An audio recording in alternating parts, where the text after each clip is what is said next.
Friends, welcome back to our channel. I am Poonam Chaudhary और आज के इस वीडियो में हम बात करने वाले हैं एक्सक्रीशन के बारे में। Okay, so excretion is a process by which we throw out the metabolic wastage from our body. ये प्लांट में भी होता है, एनिमल्स में भी होता है, बट दोनों में प्रोसेसेस अलग होते हैं क्योंकि दोनों के सिस्टम अलग होते हैं। ह्यूमंस और एनिमल्स में एक बहुत ही वेल डेवलप्ड सिस्टम होता है जिसे एक्सक्रीटरी सिस्टम कहते हैं और उसके थ्रू ही वो एक्सक्रीशन का प्रोसेस करता है। तो जो मेटाबॉलिक वेस्टेज होते हैं बॉडी में, जो मेटाबॉलिक वेस्ट बनते हैं, ये मेटाबॉलिक वेस्ट मेटाबॉलिज्म की वजह से बनते हैं। मेटाबॉलिज्म का मतलब होता है sum of the total reaction occurs in our body. हमारे बॉडी में जितने भी रिएक्शंस होते हैं ना, उन सारे रिएक्शंस को हम मेटाबॉलिज्म कहते हैं। दो तरह के रिएक्शन होते हैं, एक कैटाबॉलिज्म होता है जिसमें ब्रेक होता है कोई सब्सटेंसेस या कोई मॉलिक्यूल, और एनाबॉलिज्म होता है जिसमें कि कुछ सिंथेसाइज हो रहा है। तो इन दोनों टाइप के रिएक्शन से जो वेस्ट बन रहा है, उस वेस्ट में नाइट्रोजन कंटेन होता है और उसको हमें बॉडी से बाहर करना होता है क्योंकि वेस्ट तो वेस्ट है, हम अपने बॉडी में रख नहीं सकते। तो वो कुछ इस तरह से होते हैं जैसे कि CO2 हो गया, यूरिया, एक्सेस वाटर को भी हम बॉडी में नहीं रखते, उसको भी बाहर निकालते हैं, यूरिक एसिड हो गया, अमोनिया हो गया, इस तरह के वेस्ट होते हैं। तो एनिमल्स में कैसे होते हैं? यूनिसेल्युलर ऑर्गेनिज्म अगर एक सेल का बना है तो डिफ्यूजन के प्रोसेस से होगा। सिंपल मल्टीसेल्युलर ऑर्गेनिज्म है लाइक की हाइड्रा, तो वो माउथ से ही कर लेगा क्योंकि उसके पास एक ही ओपनिंग होता है। उसके बाद इंसेक्ट्स में ट्यूबुलर स्ट्रक्चर्स प्रेजेंट होते हैं, कुछ उनके थ्रू वो करता है। वर्टिब्रेट्स जो होते हैं जैसे ह्यूमंस हो गया, एनिमल्स हो गए, उनके पास वेल डेवलप्ड किडनीज होते हैं, उनके थ्रू वो एक्सक्रीशन का प्रोसेस करते हैं। ह्यूमन में एक्सक्रीशन जो होता है तो वो बहुत तरह से होता है, मीन्स किडनीज तो है ही हमारे पास, उसके अलावा जो स्किन हमारा होता है वो भी एक्सक्रीशन का प्रोसेस कर रहा है। लाइक स्वेट ग्लैंड होते हैं उसके पास और वो स्वेट एक्सक्रीट करता है जिसमें कि यूरिया होता है, H2O, सॉल्ट, ये सब निकल जाते हैं। लंग से हमारा वो CO2 को रिलीज करता है, तो वो भी एक तरह से एक्सक्रीशन का काम कर रहा है। किडनीज यूरिन को एक्सक्रीट कर रहे हैं। लीवर हमारा बाइल को रिलीज करता है और बाइल में क्या होते हैं? बाइल पिगमेंट्स जैसे बिलीवर्डिन, बिलीरुबिन, ये जो पिगमेंट्स होते हैं ये वेस्ट होते हैं। ये पिगमेंट्स बनते हैं आपके आरबीसी के ब्रेक होने से। आरबीसी जब मरता है तो फिर वो पिगमेंट्स बनते हैं जिनको बाइल के साथ निकाल दिया जाता है बॉडी से। उसके बाद कोलेस्ट्रॉल जो होता है वो भी लीवर सिक्रीट करता है। ह्यूमन एक्सक्रीटरी सिस्टम जो होता है हमारा, उसमें बना होता है हमारे किडनीज होते हैं, यूरेटर्स होते हैं, यूरिनरी ब्लैडर होता है, ब्लड वेसल्स, यूरेथ्रा, इन सब से मिलकर हमारा ह्यूमन एक्सक्रीटरी सिस्टम बनता है। तो कुछ इस तरह का स्ट्रक्चर होता है। देखिए जैसे हमारे पास दो किडनीज होते हैं और ये किडनीज का लोकेशन होता है हमारे वर्टिब्रल कॉलम के दोनों साइड में, ठीक है। डॉर्सल साइड में हमारे इधर किडनीज प्रेजेंट होते हैं वर्टिब्रल कॉलम के बगल बगल में। ओके, अब ये देखो कुछ राइट, ये जो लेफ्ट वाला ये राइट वाला किडनी जो होता है ना, ये स्लाइटली नीचे होता है और राइट वाला किडनी स्लाइटली ऊपर होता है।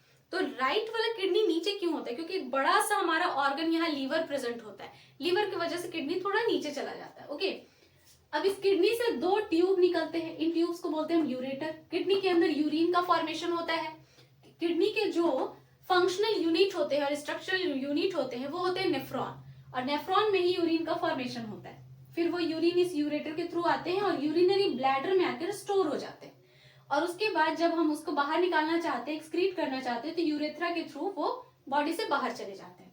यहाँ पर दो वेसल्स प्रेजेंट है ब्लड के, एक है आपका रेनल वेन और एक है रेनल आर्टरी। ये जो रेनल आर्टरी है ना, ये ब्लड को लेकर आता है, ठीक है। जब हार्ट पंप करता है ब्लड को तो आर्टरी के थ्रू ही आता है, तो रेनल आर्टरी उस ब्लड को लेकर आता है किडनी के पास, और उस ब्लड में वेस्ट भी प्रेजेंट होते हैं और उस वेस्ट को यहाँ फिल्टर किया जाता है।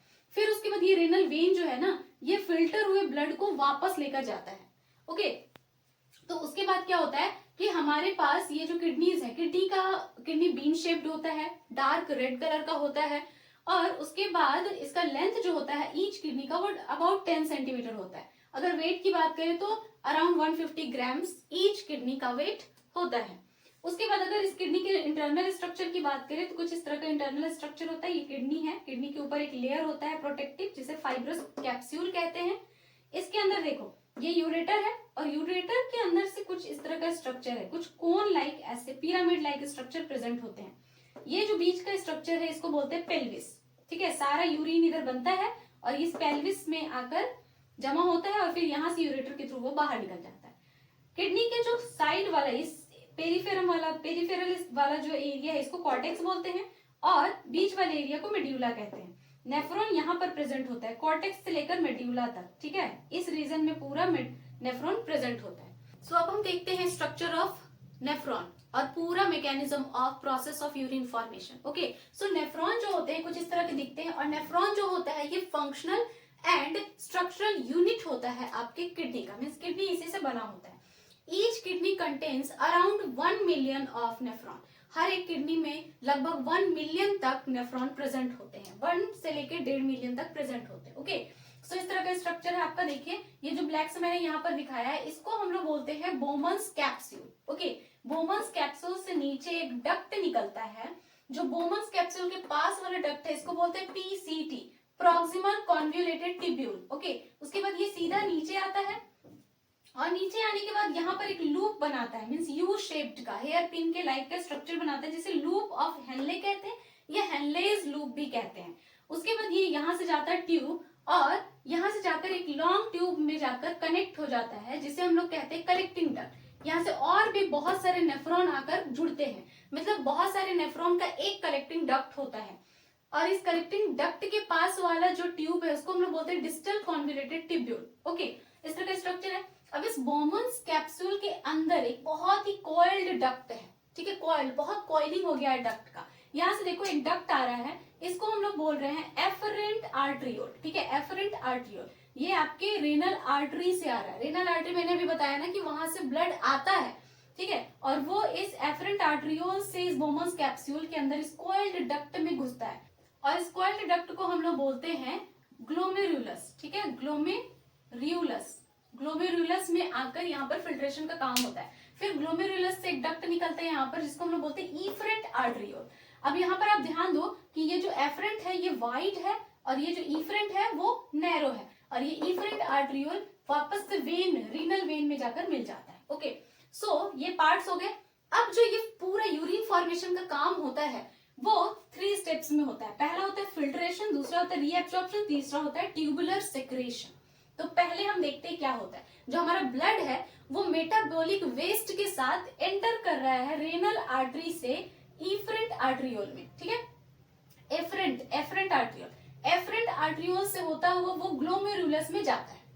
अब क्या हो रहा है कि एफरेंट आर्ट्रियोल वाइड है, चौड़ा है, ठीक है, तो ढेर सारा ब्लड आया और यहाँ पर इकट्ठा हो गया।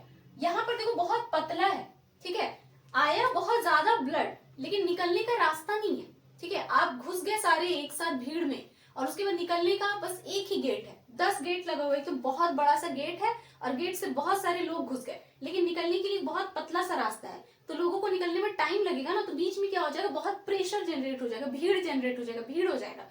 सेम उसी तरह यहाँ से ब्लड बहुत ही ज्यादा आया, और ब्लड आने के बाद क्या हुआ कि यहाँ पर निकलने के लिए उसको बहुत पतला सा रास्ता मिल रहा है, इसलिए यहाँ पर बहुत ज्यादा प्रेशर जनरेट हो गया। प्रेशर जनरेट होने के बाद क्या होता है कि इस ब्लड के अंदर जो भी फिल्ट्रेट होने वाली चीजें होती है, जो भी बहुत माइन्यूट पार्टिकल्स होते हैं, वो सारे यहाँ से प्रेशर की वजह से फिल्टर होके इस बोमन्स कैप्सूल में आ जाते हैं। तो फिल्टर हो गया तो क्या आया, इसमें जो आया उसको हम लोग बोलते हैं फिल्ट्रेट। ठीक है, अभी यूरिन नहीं बना है, फिल्ट्रेट आया। फिल्ट्रेट में क्या क्या होता है, अब अगर हम फिल्ट्रेट की बात करें तो क्या क्या यहाँ से ब्लड से निकला आपका ग्लूकोज, क्योंकि ग्लूकोज बहुत ही फाइन पार्टिकल होता है, सिंपलेस्ट होता है। वाटर निकल गया बहुत सारा, ठीक है, उसके बाद सॉल्ट निकल गए, अमीनो एसिड निकल गया जिसको प्रोटीन बोलते हैं, अमीनो एसिड बहुत छोटे पार्टिकल्स होते हैं वो निकल गए। उसके बाद फिर आपका यूरिया निकल गया, बहुत सारे हार्मोन्स, विटामिन जो होते हैं वो सारे यहाँ से निकल गए। ठीक है, तो देखो इस फिल्ट्रेट में हमें जो निकालना है वो चीज तो है ही, इसमें वेस्ट भी है, वेस्ट के साथ बहुत सारी यूजफुल चीजें भी हैं, जैसे कि ग्लूकोज हमारे लिए यूजफुल है, इसको हम बॉडी से बाहर नहीं निकाल सकते। अमीनो एसिड हमारे लिए यूजफुल है, इसको बॉडी से बाहर नहीं निकाल सकते, और सारा वाटर भी हम बॉडी से बाहर नहीं निकाल सकते। तो जो यूजफुल चीजें हैं वो भी यहाँ पर आ गई हैं। तो फिल्ट्रेट क्या होता है, फिल्ट्रेट में वेस्ट के साथ साथ यूजफुल चीजें भी होती हैं। ओके, अब ये फिल्ट्रेट आ गया, अब क्या कर सकते हो, वो तो प्रेशर की वजह से बाहर आ गया ना, तो अब हम उसको वापस उसमें नहीं लेकर जा सकते। ठीक है, लेकिन यहाँ से हम लोग रीएब्सॉर्ब करवा सकते हैं। तो अब क्या होगा कि ये फिल्ट्रेट यहाँ से ट्रेवल करता हुआ चलेगा। अब ये फिल्ट्रेट आ रहा है, ऐसे जा रहा है। ठीक है, अब क्या हो रहा है कि यहाँ पर बहुत कॉइलिंग होता है। ठीक है, मैंने इतना दिखाया है, लेकिन यहाँ पर बहुत कॉइलिंग होता है। तो ये देखो, ये यहाँ से फिल्ट्रेट आ रहा है, अब आने के साथ क्या होता है, जैसे ये लूप ऑफ हेनले में पहुंचता है, देखो लूप ऑफ हेनले जो यू वाला स्ट्रक्चर है ना, यहाँ पर पतला है, ठीक है, यहाँ पर चौड़ा है, यहाँ पर पतला है। फिर वही सिचुएशन, यहाँ से ब्लड फिल्ट्रेट आ तो गया, लेकिन यहाँ से जाने के लिए बहुत कम रास्ता है, तो फिर से यहाँ पर बहुत सारा प्रेशर जनरेट हो गया, सारे फिल्ट्रेट इकट्ठे हो गए।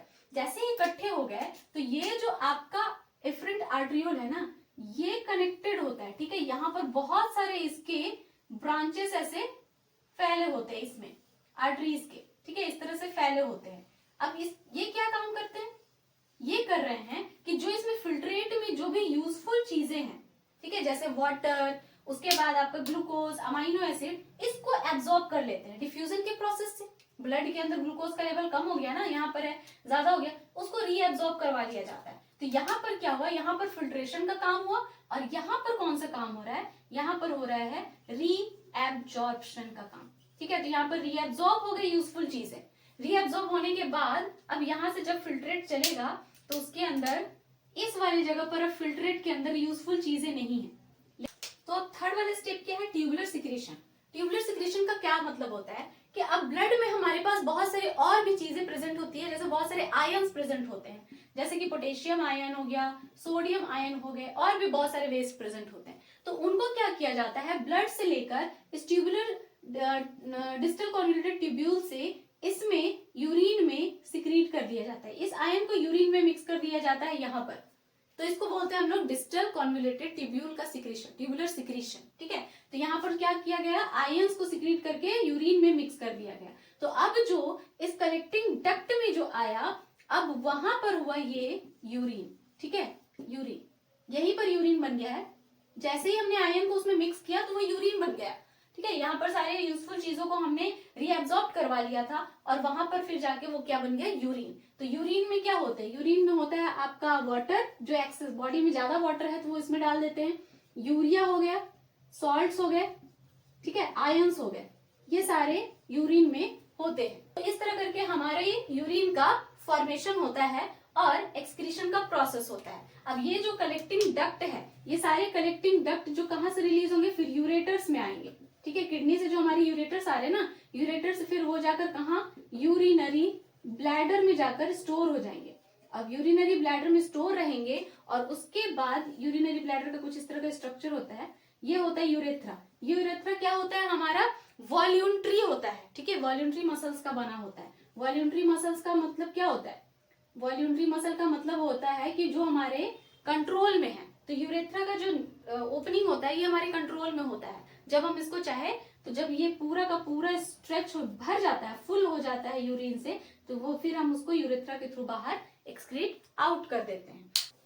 उसके बाद एक दिन में, ठीक है, पर डे, यहाँ पर जो फिल्ट्रेट बन रहा है, वो फिल्ट्रेट कितना बनता है, फिल्ट्रेट आपका बनता है अराउंड 180 लीटर।